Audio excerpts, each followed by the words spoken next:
Mutton, chicken, prawns ബിരിയാണിക്ക് ശേഷം നമ്മൾ അവതരിപ്പിക്കുന്നു ഫിഷ് ബിരിയാണി. കുറച്ച് നാളായി ഈ പ്രാന്ത് ഇങ്ങനെ തലയിൽ കയറിയിട്ട് നമുക്ക് എന്തായാലും ഇന്ന് ഉണ്ടാക്കി നോക്കാം. മീൻ വറുക്കാനുള്ള മസാല ഉണ്ടാക്കുമ്പോൾ സാധാരണ ഉപയോഗിക്കുന്ന പൊടികളെല്ലാം നമ്മളും ചേർക്കുന്നത്. അതിൻ്റെ കൂടെ ഒരിത്തിരി ഫിഷ് മസാലയും കൂടി ചേർക്കുന്നുണ്ട്. ഈ ഫിഷ് ബിരിയാണി ഞാൻ ഇതുവരെ ഉണ്ടാക്കി നോക്കിയിട്ടോ കഴിച്ചു നോക്കിയിട്ടോ ഇല്ല. അപ്പോൾ ആദ്യത്തെ ടേസ്റ്റ് ചെയ്യൽ എൻ്റെ പാചകത്തിൽ നിന്നും തന്നെ ആവട്ടെ. മീൻ മസാലയൊക്കെ പുരട്ടി വെച്ചിട്ടുണ്ട്. അതിലേക്ക് ആവശ്യമുള്ള മല്ലിയില, ഇഞ്ചി, വെളുത്തുള്ളി, പച്ചമുളക് ചതച്ചത്, ഉള്ളി, തക്കാളി, കറിവേപ്പില എല്ലാം നമ്മളെടുത്ത് റെഡിയാക്കി വെച്ചിട്ടുണ്ട്. മസാലയൊക്കെ തേച്ച് വെച്ച മീൻ കഷ്ണങ്ങൾ നമുക്കൊരു ചട്ടിയിൽ എണ്ണ ചൂടാക്കി നല്ലോണം ഒന്ന് വറുത്തെടുക്കുക. മീൻ വറുത്ത എണ്ണയിലേക്ക് തന്നെ നമ്മൾ ഉള്ളി അരിഞ്ഞതിട്ട് കൊടുക്കുക. ഉള്ളി നല്ല സോഫ്റ്റ് ആവുന്നവരെ കുക്ക് ചെയ്യണം. അതിനാവശ്യത്തിനുള്ള ഉപ്പും കൂടി ചേർത്ത് കൊടുക്കുക. പിന്നെ അതിലേക്ക് ഇഞ്ചി, വെളുത്തുള്ളി, പച്ചമുളക് ചതച്ചതും തക്കാളിയും കൂടി ഇട്ട് തക്കാളി നല്ലോണം വെന്തുടയുന്നത് വരെ ഇളക്കി കുക്ക് ചെയ്തുകൊണ്ടിരിക്കുക. ഇതിലേക്ക് ഇനി ഒരുപാട് പൊടികളൊന്നും ചേർക്കേണ്ട ആവശ്യമില്ല.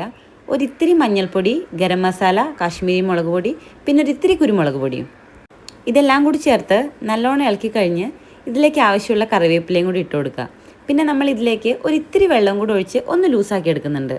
മസാലയൊക്കെ നല്ലോണം കുക്കായി കഴിഞ്ഞ് അതിലേക്ക് നമ്മൾ പൊരിച്ച് വെച്ചിരിക്കുന്ന മീൻ കഷ്ണങ്ങളൊക്കെ ഇട്ട് കൊടുക്കുക. ഉച്ചയ്ക്ക് നമ്മൾ മീൻ വറുത്തതിൽ 2 പീസ് ബാക്കിയുണ്ട്. അതും കൂടി നമ്മൾ ഇതിലേക്ക് ചേർക്കുന്നുണ്ട് കേട്ടോ. ഇനി അതിലേക്ക് ഒരു ഇത്തിരി മല്ലിയിലയും കൂടി ഇട്ട് മസാല ഒന്ന് അടച്ചു വെച്ച് ഒരു 5 മിനിറ്റ് കുക്ക് ചെയ്തെടുക്കാം. ആ സമയം കൊണ്ട് നമ്മൾ ചോറും കൂടി റെഡിയാക്കിയിട്ടുണ്ട്. കുക്കറിൽ ഏറ്റവും താഴെ മസാല ഇട്ട് അതിന് മേലെ ചോറ് നിരത്തി കൊടുക്കുക. അതിലേക്ക് മല്ലിയിലയും അണ്ടിപ്പരിപ്പും മുന്തിരി, ഉള്ളി വറുത്തതും കൂടി ഇട്ട് കൊടുത്ത് നമ്മുടെ മീൻ കഷ്ണങ്ങളും കൂടി വെച്ച് കൊടുക്കുക. ഇനി ഒരു 5 മിനിറ്റ് അടച്ചു വെച്ചൊന്ന് ദം ചെയ്തെടുത്താൽ ഫിഷ് ബിരിയാണി ഇവിടെ റെഡിയായി. കളറിന് വേണ്ടി നമ്മൾ ചോറുണ്ടാക്കുമ്പോൾ തന്നെ കുറച്ച് മഞ്ഞൾപ്പൊടി ചേർത്ത് കൊടുത്തിട്ടുണ്ടായിരുന്നു. ബിരിയാണി കൊള്ളാം, അടിപൊളിയായിട്ടുണ്ട്. എന്തായാലും വളരെ പെട്ടെന്ന് ഉണ്ടാക്കാൻ പറ്റുന്ന ഒരു ബിരിയാണിയാണ്. എല്ലാവരും ഉണ്ടാക്കി നോക്കുക. അപ്പോൾ ഇനി അടുത്ത വീഡിയോയിൽ കാണാം.